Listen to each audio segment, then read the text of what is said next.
जब जीव को मनुष्य शरीर में जन्म लेना होता है तो प्रकृति में वर्षा के साथ आता है, प्रकृति में वर्षा के साथ आया और फसल में मूली, गाजर, गेहूं, अन्न, इनमें वो जीव प्रवेश करता है और उसे माता पिता दोनों पाते हैं।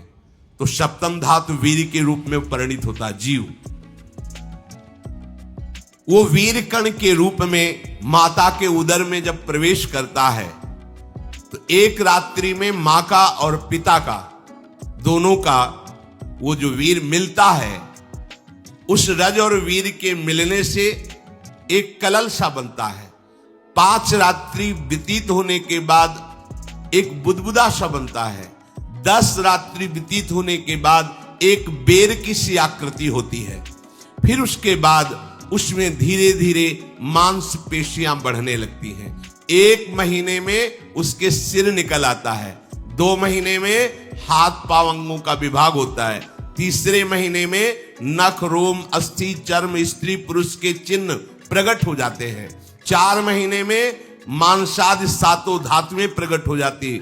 5वें महीने में चेतना जागृत हो जाती है। जैसे अपने चेतना, ऐसे 5वें महीने में गर्भस्थ शिशु की चेतना जागृत हो गई। जीव है पर चेतना 5 महीने बाद मां के गर्भ में जागृत। अब उसे भूख लगती है, प्यास लगती है, वहां की तापमयी जलन, पीड़ा, छोटे छोटे कीड़ों के द्वारा काटना।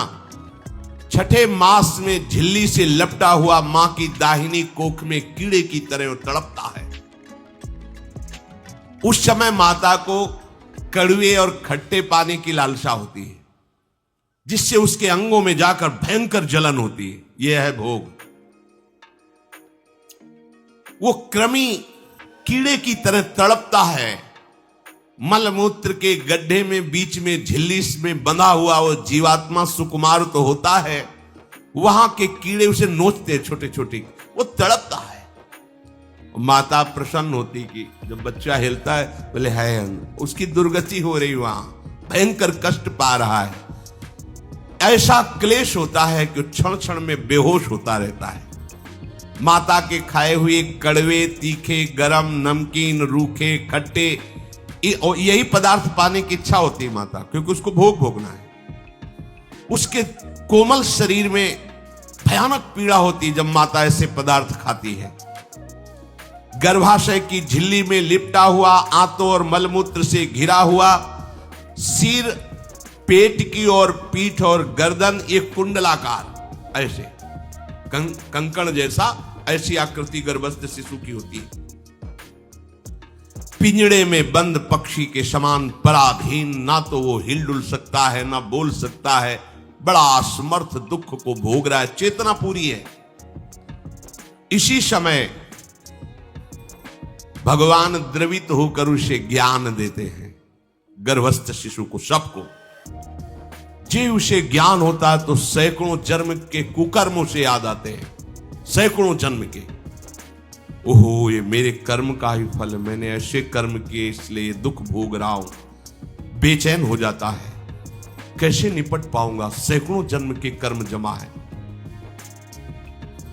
अब महान अशांति उसके हृदय में, उस शरीर में भयंकर पीड़ा। कुंडलाकार शरीर है, हिल भी नहीं सकता है, बस कीड़े काटते हैं, बड़ी तड़पन, बड़ी जलन, भूख प्यास की जलन। अब एक और भयानक जलन हुई, उसे स्मरण हो जाता है कई जन्मों के, सैकड़ों जन्मों के पाप कर्मों का। 7वां महीना आरंभ हुआ कि ज्ञान का उन्मेष हो गया।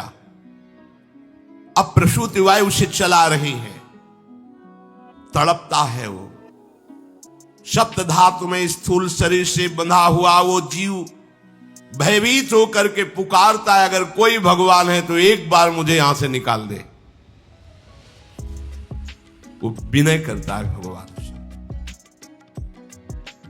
कोई अगर भगवान है जिसने मुझे इस बंधन में डाला है, एक बार निकाल दे, यहां से जाके केवल भजन करूंगा। जीव कहता, जंतुरुवाच तस्योपशन्नमवितुम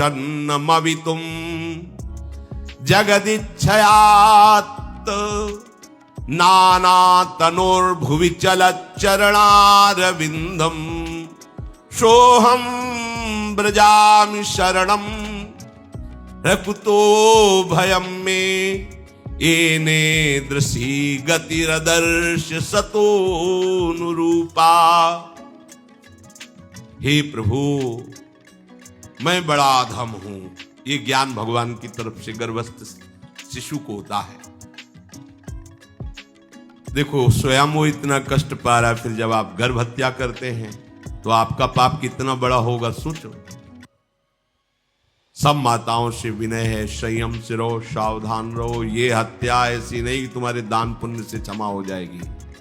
ये जो भ्रूण हत्या है, गर्भ हत्या है, बहुत बड़ा पाप है। आप लोग अज्ञान के कारण इसको ध्यान नहीं देते, इसे खिलवाड़ समझते हो। कितना ज्ञान है। बेटी ही मां है, बेटी ही बहन है, बेटी ही पत्नी बनती है, बेटी ही किसी के जीवन को धारण करने वाली बनती है। और आपने गर्भ में देख लिया बेटी है, तुम स्वयं मां होकर उसका साथ दे रहे हो, उसका नष्ट करने के लिए। तुम्हारी तो बात ही समझ में नहीं आती, क्या बुद्धि भ्रष्ट हो गई।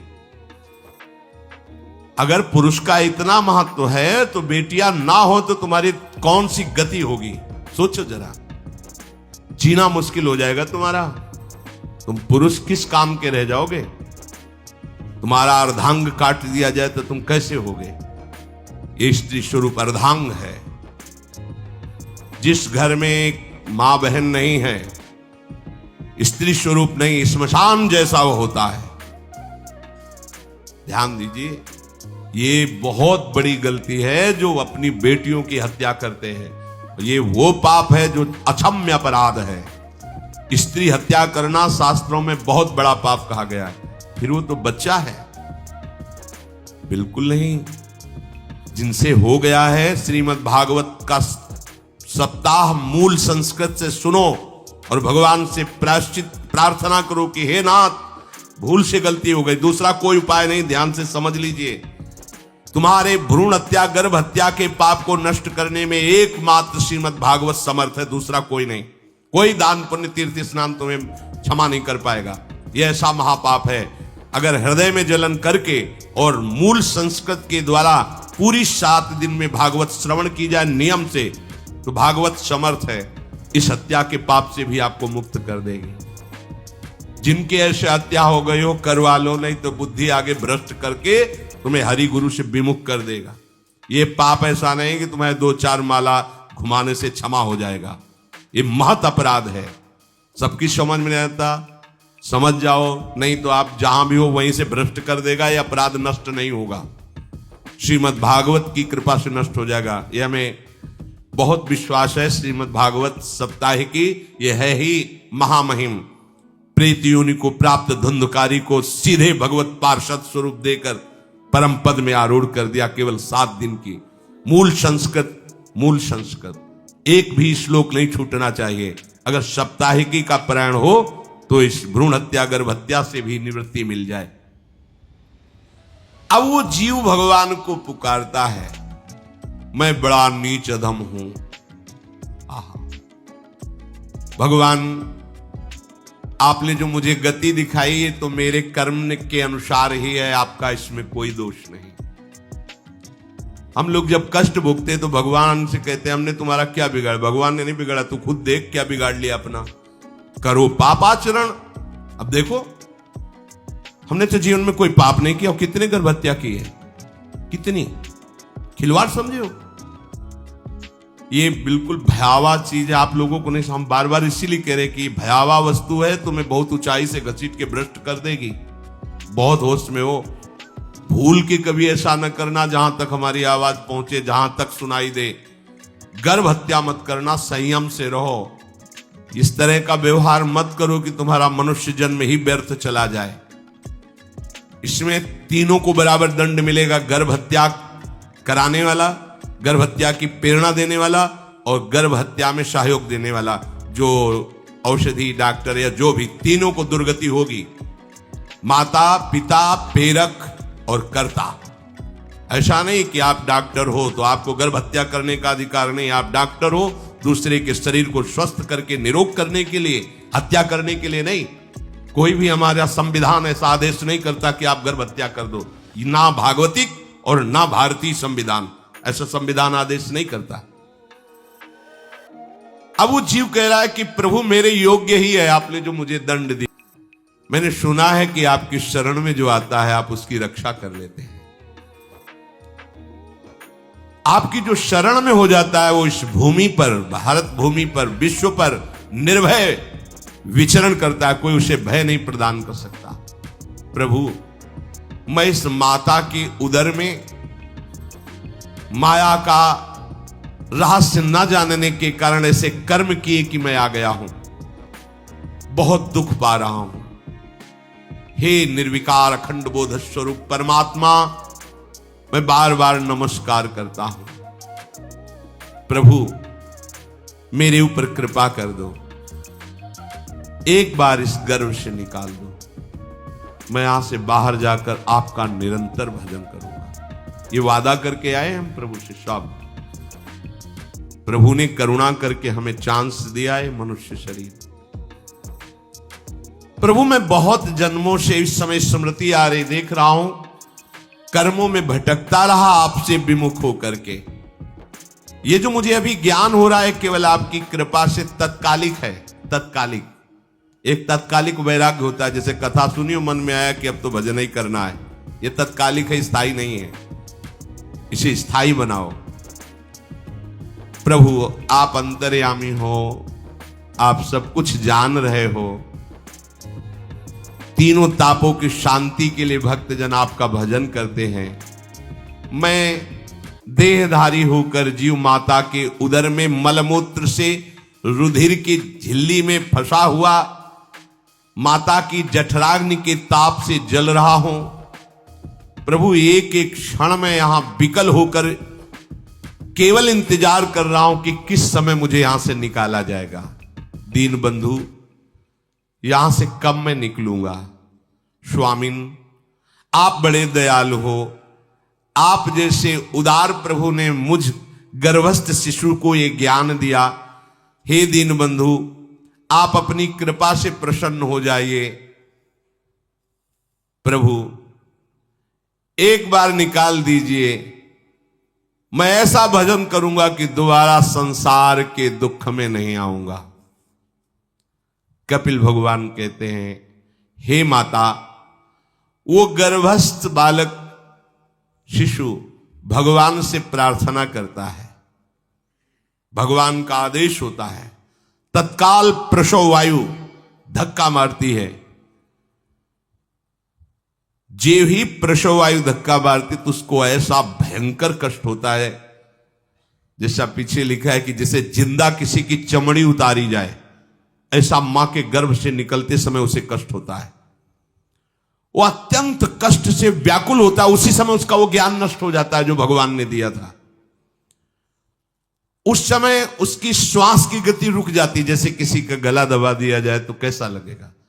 ऐसे ही पूरी की पूरी भागवती की स्मृति नष्ट हो गई। होश आया तब देखा कि वो बाहर पड़ा हुआ है, माता के उस मलमूत्र में सना हुआ बिष्ठे की कीड़े की तरह। गर्भवास में जो दिव्य ज्ञान प्रकट हुआ था भगवान की कृपा से, वो सब नष्ट हो गया। भूमि परत भा ढाबर पानी, तिम जीवे माया लपटानी। चेतन आई तो रोने लगा। वो ज्ञान कहां गया, वो ज्ञानदाता कहां गया। वो कहता कहां कहां, बोले थाली बजाओ बच्चा हुआ है। और वो तो रो रहा है कि कहां, वो ज्ञान कहां गया जिसके बल से मैं कह रहा था कि बाहर निकाल दो, मैं आपका भजन करूंगा। सब खत्म ज्ञान। जो लोग उसका अभिप्राय नहीं समझते वो उत्सव मनाते हैं। बालक हुआ है, वो रो रहा है, वो कहां गया ज्ञान, कहां कहां कहां। छोटा बालक यही रोक कहता कहां। अभी जो ज्ञान उत्पन्न हुआ था, जो अभी भगवान का बोध हुआ था, वो कहां गया, कहां गया। घर परिवार के लोग उसका पालन पोषण करते रहते हैं, उसमें कोई निषेध करने की शक्ति नहीं हो रही। मच्छर काट रहा है, दुख हो रहा है, हटा नहीं सकता बालक। उस जीव को शिशु अवस्था में जब कपड़ों पे लिपेट कर ऐसे लिटाया जाता है तो इतना कोमल त्वचा होती कि कपड़े भी उसको, जैसे खुजलाहट है, पीड़ा है या जलन है, बिल्कुल कोमल त्वचा होती, कुछ नहीं कर सकता हो, पर रो सकता है। ना खुजलाने की, ना करवट बदलने की, ना उठने की कोई सामर्थ्य नहीं। बड़ा कष्ट पाता है बाल्यावस्था में, क्योंकि त्वचा बड़ी कोमल होती, दास मच्छर आदि जीव उसको काटते हैं। गर्भावस्था का कोई ज्ञान नहीं रहा, सिर्फ रोना ही रोना रह रहा। इस प्रकार उसकी बाल्यावस्था कटी, कौमार अवस्था आई, पौगंड अवस्था, इनमें वो खिलवाड़ में फंस गया। जैसे जैसे बड़ा होता जाता, चेतना, गुनगुना, ये कार, ये प्लास्टिक के ऐसे, उनमें मगन है। देखो ना छोटे बच्चों को, अज्ञानवश इसकी ये अवस्था कट गई। बड़े भाग्यशाली ऐसे भी बच्चे हैं जो तुतला के बोलते, उनकी मैया कहती राधा बोलो, राधा। देखो ये सौभाग्य, प्रणाम है उन माताओं को जो अपने बच्चों को भगवान नाम बुलाती हैं कि आप बोलो, श्री हरिवंश बोलो, राधे राधे बोलो। धीरे धीरे उसकी युवावस्था पहुंची। इस समय उसके अंदर एक भूत सवार होता है। जवानी का भूत है, ये सबके सवार होता है। अगर मंत्र चल रहा है तो भूत नहीं चढ़ेगा, नाम चल रहा है तो भूत नहीं चढ़ेगा, नहीं तो भूत चढ़ जाता है। ये कुछ भी करवा सकता है भूत, भूत ही तो है ना। वैसे ही पंचभूत लिपट गए, ये ऊपर से जवानी का और भूत सवार हुआ तो जौवन ज्वर के ही नहीं बलकावा। जवानी में कोई भी ऐसा अपराध नहीं जो हो ना जाए। बड़ा भयानक इसमें स्वरूप होता है। इसमें केवल भोग, केवल भोग, एक ही दृष्टि रहती है, भोग भोगना। अज्ञानवश जब भोगों की प्राप्ति में बाधा पड़ती तो भयंकर वो क्रोध करता है, शोकाकुल होकर हिंसा कर बैठता है। जैसी घटनाएं सुनने को मिलती हैं, राक्षसी घटनाएं, ये भूत है जवानी का। जहां कामना में बाधा पहुंची, क्रोध, क्रोध में वो समझ नहीं पाता कि मेरे जैसा ही प्रिय शरीर उसका है जो मैं वर्ताव कर रहा हूं। सदेहेन मानेन वर्धमानेन मन्युना करोति विग्रहम कामी कामेष्वंताय चात्मनः। जैसे जैसे देह बढ़ता जाता है, पुष्ट होता जाता है, वैसे वैसे भोग वासना और अभिमान बढ़ता जाता है। वो काम परवश होकर अपना नाश करना शुरू कर देता है। यौवन, वो फिर खोटी बुद्धि वाला वैसे ही पाप करने लगता है जिन पापों के कारण उसकी दुर्गति हुई थी, नरक आदि की, और मां के गर्भ में आया था। देहाभिमानवश निरंतर मैं करूंगा, मैंने भोगा, मैं वो भोगूंगा।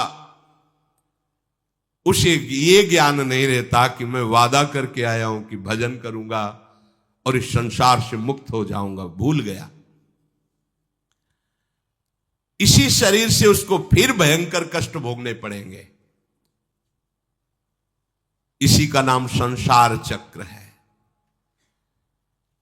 अगर कहीं उसे सत्संग मिल जाए, सन्मार्ग में चल दे, तो माया भेजती है दो प्रकार के लोग उनको भ्रष्ट करने के लिए। एक जिह्वा रसेंद्री को और एक उपस्थेंद्री जनेंद्री के भोगों का समागम भेजती है। फ्री भोगो, ध्यान रखना, शास्त्र है, सत्य एक एक अक्षर है। जब किसी को सत्संग मिल जाता है तो सत्संग का प्रभाव होता है भगवत मार्ग में रुचि पैदा करना, प्रभु अच्छे लगना, प्रभु का नाम जप करना, सत्य मार्ग में चलना। जब तुम सतमार्ग में चलोगे तो दो प्रकार के लोग भेजे जाएंगे। बढ़िया हलवा, बढ़िया खीर, रबड़ी, लो प्रभु, पाओ, आरोगो, रसेंद्री और फिर जनेंद्री। फ्री, कोई परेशानी नहीं, भोगिए आप। फिर वो ऐसे विषयी पुरुषों का संग करके वैसे ही पहले की तरह फिर पाप करने लगता है। बहुत होश में, बहुत होश में। इनको ऐसे लोगों का संग कराया जाता है जिससे सत्य, शौच, पवित्रता, दया, संयम, लज्जा, क्षमा, यश, मन इंद्री का संयम, ये सब सद्गुण नष्ट हो जाएं। ऐसे लोगों का संग कराया जाता है। ऐसे लोग बहुत हैं, वो आपको पैसा खर्चा करके वो आपको भोग दिलाएंगे। भोगो भैया, आप इनके लिए नहीं भगवत मार्ग में आए हो, आप प्रभु की प्राप्ति के लिए आए हो। बचो, सावधान हो। ये देखो शास्त्र कह रहा है रसेंद्री और जनेंद्री दो की सुविधा देने वाले लोग मिल जाएंगे। अत्यंत शोचनीय मूढ़ देहात्मदर्शी ऐसे असत पुरुषों का संग करके भ्रष्ट हो जाता है। अच्छा, वो आग लगा दिए, वो चल दिए, फिर नहीं देंगे। कुछ लोग ऐसे होते हैं कि 10 दिन अपने पैसे से आपको नशा करवाएंगे, फिर इसके बाद तुम्हें उनके पैरों में गिरना पड़ेगा, फिर मांगने से भी नहीं देंगे, पहले फिर ही देंगे। आदत बिगड़ गई। ऐसे लोग मिलेंगे, मुस्कुराएंगे, हंसेंगे, आपको गले लगाएंगे, आपको लगेगा जीवन का सार मिल गया, फिर इसके बाद जूते चलाएंगे, गली में नहीं देखने देंगे। अब तुम्हारी वृत्ति बिगड़ गई, तुम उधर ही ताको, होश में होश में। इस जीव को किसी और के संग से ऐसा बंधन, ऐसा मोह नहीं होता जैसा कामिनियों के संग से होता है। भगवान कपिल देव जी कह रहे हैं न तथास्य भवेन्मोहो बंधश्चान्य प्रसंगतः योषित संज्ञात यथा पुरुषो यथा तत्संग संगता। कामी पुरुषों का, कामिनियों का संग जैसा परमार्थ भ्रष्ट करता है वैसा और किसी से नहीं हो सकता। इसलिए तुम इतना अपने को मत साधक समझ लो कि हमारा कौन बिगाड़ सकता है। हे माता, मेरी माया का बल देखो, जो अपने पैरों से विश्व को कुचल सकते हैं, ऐसे दिग्विजयों को अपने पैरों के नीचे कुचल दे, वो मेरी माया है। देखो, बलम में पश्चिमाया स्त्री मैया जैनो दिशाम, जो 10 दिशाओं पर विजय प्राप्त कर सकते, उनको भी घुटने टिकवा दे, ये मेरी माया है। संगम न कुर्यात् प्रमदा सुजातु योगस्य पारम परमारुरुक्षु मत्सेवया प्रतिलब्धात्म लाभो वदन्ति या निरय द्वारमस्य। श्री भगवान कह रहे हैं, अहो मेरी इस माया का बल देखो। इसलिए जो मेरे को प्राप्त करना चाहता है, योगारूढ़ होना चाहता है, भजन में आगे उन्नति चाहता है, उसे चाहिए जो तुम्हें भ्रष्ट करने के लिए इशारे करे, चाहे स्त्री हो चाहे पुरुष। तजिए ताहि कोटि बैरिशम यद्यप परम सने। वो मित्र नहीं, वो माया के द्वारा भेजा हुआ दूत है। चाहे कोई भी हो, होश में तुम समझते हो कि बाजी जीत गए, भाग्य खुल गए, तरस रहे थे भोगों के लिए, मिल गए भोग। अरे नारकी गतियों से बचने के लिए तुम्हें अवसर मिला था, फिर नरक जा रहे हो। तुम समझते हो कि इसको भोग ले तो सुखी हो जाए, उसको जो भोग रहा है वो समझता है उसको भोग ले तो सुखी हो जाए। उसको वो पूरी सृष्टि इसी भ्रम में फंसी हुई है। होश में हो जाओ। जो परम पद चाहता है, भजन करना चाहता है, ठीक से मार्ग में चलना चाहता है, उसे शब्द भगवान के याद कर लेने चाहिए। चाहे वो स्त्री हो चाहे पुरुष, जो तुम्हें गंदी बातें सिखाए, गंदी बातें दिखाए, गंदी बातें करने के लिए प्रोत्साहन दे, जाके संग कुमति मति उपजय करत भजन में भंग तजोरे मन हरि विमुखन को संग। गृहस्थ हो तो धर्म के अनुसार अपनी पत्नी मात्र में सीमित रहो। ये उद्दंडता तुम्हारा नाश कर देगी। ये जो आज नई रीतियां चल रही हैं, ये भगवान ब्रह्मा जी ने अपने पुत्रों को बुलाया। चारों युग ये पुत्र हैं भगवान ब्रह्मा के, सतयुग, त्रेता, द्वापर, कलयुग। सतयुग से कहा, भाई हमने रचा है नरक, तुम्हारा स्वभाव सत्य में स्थित होना है, इसलिए हमारी आज्ञा का पालन करो कि नरक खाली भी नहीं रहना चाहिए। तो उनका पिताश्री, जब हमारा स्वभाव आपने ही रचा है तो मेरे राज्य में कोई नरक जाए, भूल चूक से किसी को नरक नहीं जाने देंगे। त्रेता से कहा तो उन्होंने कहा कोशिश करेंगे अपने बड़े भाई का अनुगमन करने की। द्वापर से कहा तो उन्होंने कहा कोशिश करेंगे आपकी आज्ञा का पालन करने की, समझना। लेकिन जब कलयुग आया तो मुस्कुरा के बोला, पिताश्री जैसे बड़े भैया ने कहा मेरे राज्य में कोई नरक मेरी जानकारी में नहीं जा पाएगा, ऐसे ही मेरे राज्य में कोई स्वर्ग या परम पद मेरी जानकारी में नहीं जा पाएगा। मैं सीधे हाउसफुल करूंगा नरक। देख लो ना, शराब पीना, व्यभिचार करना, जुआ खेलना, चोरी करना, हिंसा करना, इसके प्रधान स्थान है। ब्रह्मा जी से कहा आप चिंता मत करो, जैसे बड़े भैया कहते हैं कि हमारे राज्य में कोई नरक नहीं जाएगा, ऐसे हम आपको वचन देते हैं अगर हमारी दृष्टि पड़ी तो न स्वर्ग जाने देंगे न परम पद में जाने देंगे। तभी महाप्रभु कहते पाए जान जगत में सब जन कपटी कुटिल कलयुगी टंचू। कलयुग ने सबको देख रखा है, सबको अधीन कर रखा है। अगर बच सकते हो तो एक हरिनाम है, राधा नाम है, जो कलयुग का प्रभाव नहीं पड़ने देगा।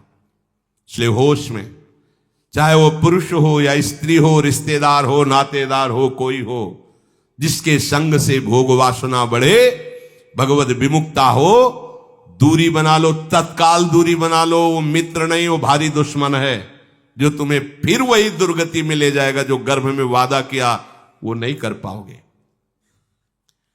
भगवान कह रहे मैं इसलिए मना कर रहा हूं कि ये खुला हुआ नरक का द्वार है। वदंती या निरय द्वारमस्य, निरय माने नरक का द्वार, अस्य माने ये भोग विलासिता खुला हुआ नरक का द्वार है। इसका भाव यह है कि इसमें सुख तो है नहीं, सुख भासता है। भासना और है में अंतर है। जैसे रेत में हम देखते हैं सूर्य की किरणें पड़ने पर निर्मल जल भासता है, और प्यास के कारण हम दौड़े तो वहां बालू ही मिलेगी, फिर आगे भासता है, फिर भागे तो फिर भागने से प्यास बढ़ती जाती है, पानी मिलता नहीं। ऐसे ही परस्पर आकर्षण में सुख भासता है, होता नहीं। जब हम उसको स्वीकार कर लेते हैं तो एक मन में उदासी आती कि यहां वो तो मिला नहीं जो चाह रहे थे, तो वो दूसरा दिखाता है, वो आगे वो उधर गया, तो फिर वो पूरा जीवन नष्ट हो जाता है। और मिला नहीं क्योंकि है नहीं, भासता है, सुख भासता है नहीं। प्रभु में सुख भासता नहीं, प्रभु में सुख है, भासता नहीं है। इसलिए जो भासता में लगे वो प्रभु में नहीं लग पाते, क्योंकि यहां भासता नहीं है, वहां भास रहा है, और है नहीं। यहां है, भास नहीं रहा है तो है का परिचय नहीं है, इसलिए वो यहां लग। और जो लग गया तो नाच नाच के मीरा जी कहती पायो जी पायो मैंने राम रतन धन पायो। पति है। प्रथम रात्रि में मीरा जी ने राणा साहब से कहा कि आप हमारी बात शायद समझ सकते हो, आप हमें स्पर्श मत करना। मैंने सुहाग गिरधर के नाम का भरा है, मैं तुम्हारी पत्नी नहीं हूं। लोक व्यवहार के कारण तुम पति रूप में आए हो, तो मैं चाहती हूं कि तुम मेरा सहयोग करो। मैं एक पतिव्रता हूं गिरधर की। मेरे तो गिरधर गोपाल बैठे थे एक ही सैया में, उतर के चरणों में बैठ गए। मीरा जी के चरण पकड़े के हो भाग्य, मुझे ऐसे सौभाग्य मिला कि आपका पति होने का। एकांत में आप हमारी गुरु होंगी और समाज में आप पत्नी का स्वांग करेंगी, जिससे आपको विक्षेप नहीं पड़े। आजीवन निर्वाह किया। एकांत में गुरुवत मीरा जी के प्रति व्यवहार करते राणा साहब, और व्यवहार में मीरा जी पत्नी जैसा व्यवहार में बाहर और अंतर में ऐसी सदगति हुई राणा की जो बड़े बड़े योगियों को दुर्लभ है। वो मीरा जी जीवन में कभी भी किसी भोग को स्वीकार नहीं किया। गिरधर के रंग राची, सब भोग चरणों में लुट रहे थे। सोचिए, राज परिवार में ब्याही गई, क्या था? किसी भी सुख की आकांक्षा नहीं। यह है रंग श्री हरि का। है नहीं ना उनमें सुख। जो है सुख वो मिल गया तो फिर भासने की तरफ क्यों बढ़ेगा? इसलिए ये जो मेरी माया है, ये मित्र बनकर पहले सेवा के बहाने से धीरे धीरे पास आती है। आती है का शब्द माया के लिए है। वो किसी भी रूप में होगी। माया का कोई रूप नहीं आज तक वर्णन किया गया, कोई भी रूप हो, वस्तु, व्यक्ति, स्थान, घटना, कुछ भी। उपासक जब समझ नहीं पाता तो वही उसकी नाश का कारण बन जाती है। बहुत सावधान, हमें नहीं पता किस रूप में आएगी।